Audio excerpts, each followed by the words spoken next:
et de foi. L'Esprit de Dieu déverse sur moi et dans l'assemblée une fraîcheur. Saint-Esprit de Dieu déverse sur moi une fraîcheur. Saint-Esprit de Dieu sur moi et dans l'assemblée une fraîcheur. Esprit de Dieu déverse sur moi et dans l'assemblée une fraîcheur. Bien-aimé dans le Seigneur, peuple de Dieu, que le Saint-Esprit déverse sur moi et dans l'assemblée une fraîcheur, qu'il descende sur nous sa fraîcheur dans le nom puissant de Jésus de Nazareth. Bien-aimés dans le Seigneur, peuple de Dieu, nous tirons notre déclaration de foi de ce matin de l'évangile de Jean, chapitre 17, verset 17. Il est écrit, sanctifie-les par ta vérité, car ta parole est vérité. Sanctifie-les par ta vérité, ta parole est vérité. Seigneur, sanctifie-nous par ta vérité, Père éternel, sanctifie-nous par ta vérité, ta parole est vérité. Sanctifie nos cœurs, nos âmes, nos esprits, sanctifie le sang qui est en nous par ta vérité, car ta parole est vérité. Sanctifie nos maisons par ta vérité, sanctifie notre environnement, Seigneur, par ta vérité, car ta parole est vérité. Sanctifie le fond de nos vies par ta vérité. Sanctifie-nous, Seigneur, sanctifie l'œuvre de nos mains par ta vérité, car ta parole est vérité dans le nom puissant de Jésus-Christ. Bien-aimés dans le Seigneur, peuple de Dieu, nous allons ce matin, aujourd'hui, nous allons réfléchir sur la question suivante.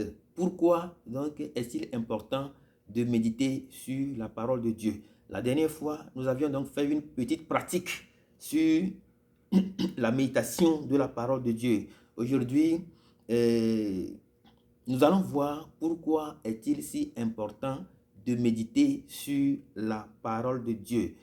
À la première séance de ce thème, de ce sous-thème concernant la méditation, j'ai déjà dit que une attitude principale à entretenir lorsque nous voulons effectivement méditer la parole de Dieu, c'est donc de réussir à accorder une importance, une valeur importante à la parole de Dieu. Aujourd'hui, nous allons voir pourquoi est-il si important de méditer sur la parole de Dieu. Nous avons accordé cette importance à la parole de Dieu, mais pourquoi donc est-il important de méditer sur la parole de Dieu? Bien-aimés dans le Seigneur, peuple de Dieu, lorsque nous lisons Josué chapitre 1, autant pour moi, verset 8, la Bible déclare que ce livre de la loi ne s'éloigne point de notre bouche, de le méditer jour et nuit pour agir fidèlement. La Bible nous dit de méditer cette parole de Dieu jour et nuit. La Bible nous dit de méditer cette parole de Dieu quand il dit jour et nuit. La Bible déclare de lire. La Bible nous conseille, nous recommande vivement de méditer sur la parole de Dieu jour et nuit, en tout temps, à temps et à contre-temps, de méditer sur la parole de Dieu. Et pourquoi nous devons donc méditer sur la parole de Dieu? La Bible déclare ici, c'est pour agir fidèlement selon ce qui est écrit. C'est pour agir. Nous méditons sur la parole de Dieu pour agir fidèlement selon ce qui est écrit. Nous pouvons faire un petit tour en arrière et réfléchir pour voir ce que nous avons fait fidèlement, la façon dont nous avons agi selon la parole de Dieu. En ces jours, en ces moments, lorsque nous lisons dans la parole de Dieu, que nous méditons sur la parole de Dieu pour agir fidèlement, ce dont nous faisons, ce dont nous sommes conscients, ce dont nous faisons expérience, c'est nos fragilités. C'est que nous n'avons pas réussi à faire la volonté de Dieu. Nous n'avons pas réussi à agir fidèlement selon ce qui y est écrit. Et donc, la parole de Dieu nous recommande de retourner dans la méditation puisque nous n'avons pas réussi à méditer, puisque nous n'avons pas réussi à agir fidèlement selon cette parole de Dieu. La parole de Dieu nous recommande de retourner en arrière et de retourner en méditation, de faire encore ce voyage dans l'esprit pour agir fidèlement. Nous devons méditer sur la parole de Dieu pour agir fidèlement selon ce qui y est écrit. Agir selon la sagesse de Dieu, fidèlement, selon la sagesse de Dieu, selon ce qui y est écrit. 1. Deuxièmement, la Bible déclare que car c'est alors que tu auras du succès dans nos entreprises. Quand la Bible déclare que c'est alors que nous aurons du succès dans nos entreprises, ce dont nous prenons conscience, c'est que nos activités ne marchent pas. C'est que les choses ne vont pas comme nous le souhaitons. C'est que la façon dont nous attendons ce que nous attendons, les dividendes, les résultats que nous attendons de nos activités ne sont pas les mêmes, ne correspondent pas à nos attentes. Ce que nous voulons tirer, le fruit que nous voulons tirer, les résultats que nous voulons tirer de l'œuvre des mains, ce n'est pas ce que nous tirons aujourd'hui. Et donc la Bible nous recommande quoi? La Bible nous recommande de retourner à la méditation. Nous n'avons pas pu agir fidèlement et la Bible nous recommande d'aller retourner à la méditation pour agir fidèlement. Nous n'avons pas eu de succès dans nos entreprises. La Bible nous recommande quoi? La Bible nous recommande de retourner donc dans la méditation. Nous n'avons pas pu réussir nos différents projets et qu'est-ce que la Bible nous recommande? La Bible nous recommande de retourner dans la méditation. Bien-aimés dans le Seigneur, peuple de Dieu, 3 raisons ici nous motivent à retourner dans la méditation, à aller vivre et la vraie méditation, à vivre tous les mystères de la méditation. 3 choses importantes, 3 raisons importantes. Nous n'avons pas du succès dans nos entreprises et la Bible nous recommande de retourner à la méditation car c'est dans la méditation que nous trouverons de la force pour pouvoir avoir de la réussite. Nous n'avons pas eu de succès dans nos entreprises, nous sommes faibles. La Bible nous recommande de retourner dans la méditation. Nous n'avons pas pu agir fidèlement selon la parole de Dieu. La Bible nous recommande de retourner dans la méditation. Bien-aimés dans le Seigneur, peuple de Dieu, il y a encore plusieurs raisons qui doivent nous motiver à la méditation, à méditer sur la parole de Dieu. Je vais donner quelques points. Et 4e point, nous avons au moins enregistré 3 points. Le premier point, c'est pour agir fidèlement selon la parole de Dieu. Deuxièmement, c'est alors que nous aurons du succès dans nos entreprises. Troisièmement, c'est alors que nous réussirons dans nos entreprises, dans tout ce que nous ferons. Et quatrièmement, c'est que c'est dans la méditation que le Saint-Esprit de Dieu nous rejoint.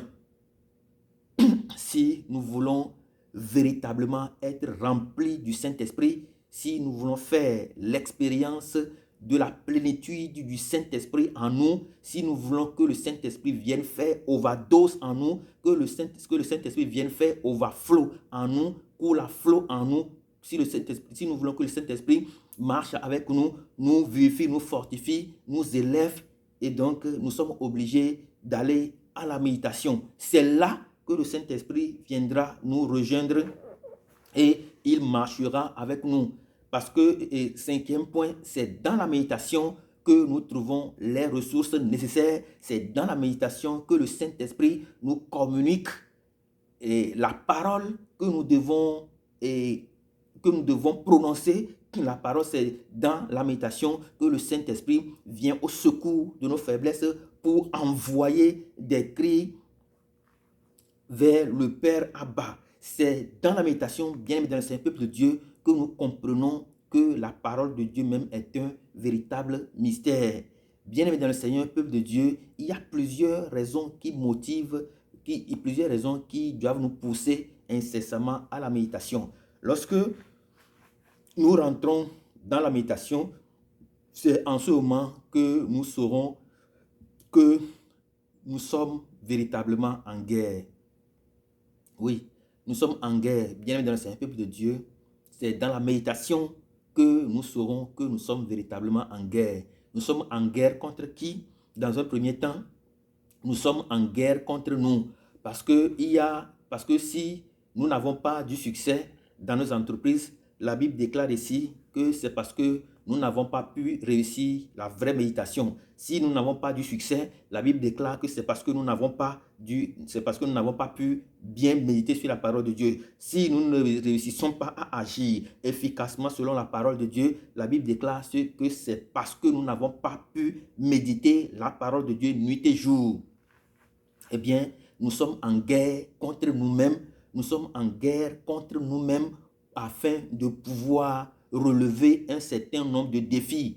Un certain nombre de défis auxquels nous devons véritablement nous confronter dans la vie pour relever le plus grand défi de notre vie, celle de notre consécration et de notre sanctification vis-à-vis de Dieu, notre Père qui est saint. Bien-aimés dans le Seigneur, peuple de Dieu, nous devons retourner incessamment à la parole de Dieu.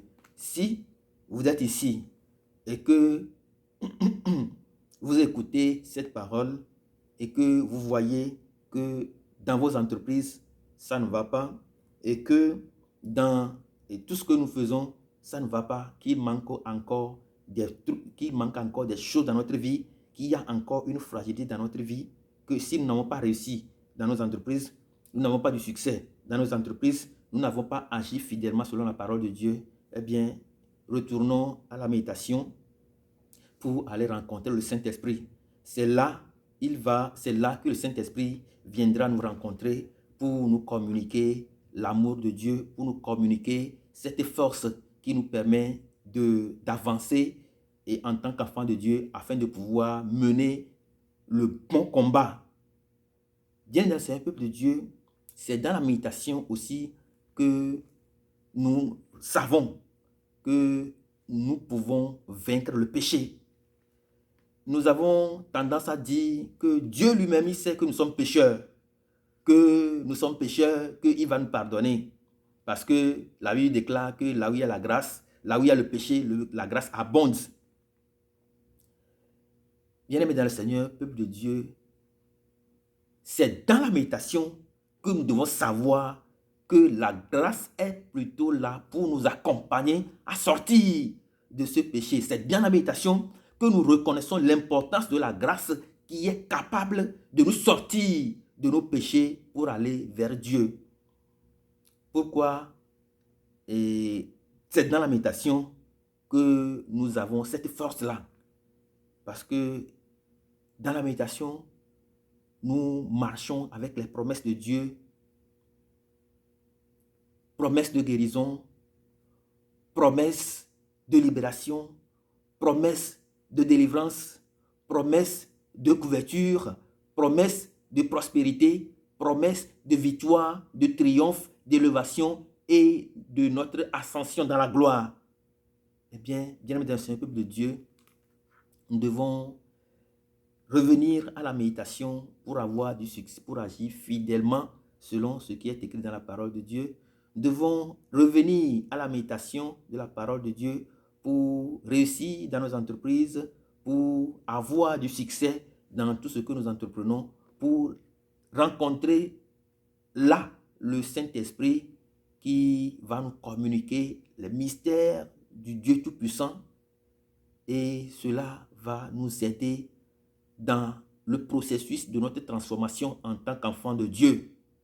Bien dans un peuple de Dieu, nous devons retourner à la méditation. C'est notre lieu secret. C'est le lieu secret où Dieu veut véritablement nous revisiter. C'est dans cette méditation que Dieu veut nous révéler nos erreurs. C'est dans cette méditation que Dieu veut nous révéler qui nous sommes exactement, les dons que nous avons, les talents que nous avons et la manière dont nous pouvons efficacement les exploiter. Que Dieu nous bénisse abondamment et que Dieu nous donne cette force-là de retourner dans la méditation, cette force-là de prendre au sérieux la parole de Dieu, car le diable nous guette. Dans le livre de Pierre, la Bible déclare que le diable rôde autour de nous sans cesse comme le lion. Bien-aimés dans le Seigneur, peuple de Dieu, retournons à la méditation pour ne pas se faire dévorer par le lion qui nous guette. Retournons à la parole de Dieu pour reprendre la force du Saint-Esprit qui était descendu sur Samson et qui lui a permis de dévorer le lion comme le chevreau. Lorsque nous rentrons dans la méditation, nous avons cette force, cette énergie, cette puissance, cette élévation qui nous permet de contrôler les lions qui rôdent autour de nous, de contrôler le monde et d'être des fils de Dieu, du Dieu vivant. Car nous avons été créés dès le commencement pour dominer le monde. Mais si nous écartons de la parole de Dieu, nous écartons de la méditation, eh bien, c'est plutôt le monde qui va nous contrôler. Nous voyons ce qui se passe aujourd'hui dans le monde entier. Aujourd'hui, ce qui nous contrôle, c'est l'argent. C'est l'argent qui nous contrôle, c'est le sexe qui nous contrôle, c'est les femmes qui nous contrôlent, c'est le luxe du monde qui nous contrôle. Ce n'est plus nous qui contrôlons le monde, ce n'est plus nous qui dominons le monde, c'est plutôt le monde qui domine sur nous. Bien-aimés dans le Seigneur, peuple de Dieu, le seul moyen de pouvoir véritablement reprendre contrôle de ce monde que Dieu nous a confié, eh bien, c'est de retourner dans le lieu secret, c'est de retourner à la méditation, c'est de bien vivre la méditation pour agir fidèlement ce qui est écrit dans la parole de Dieu, pour avoir du succès dans nos entreprises, pour réussir dans tout ce que nous entreprendrons. Dieu vous bénisse abondamment dans le nom puissant de Jésus. Amen.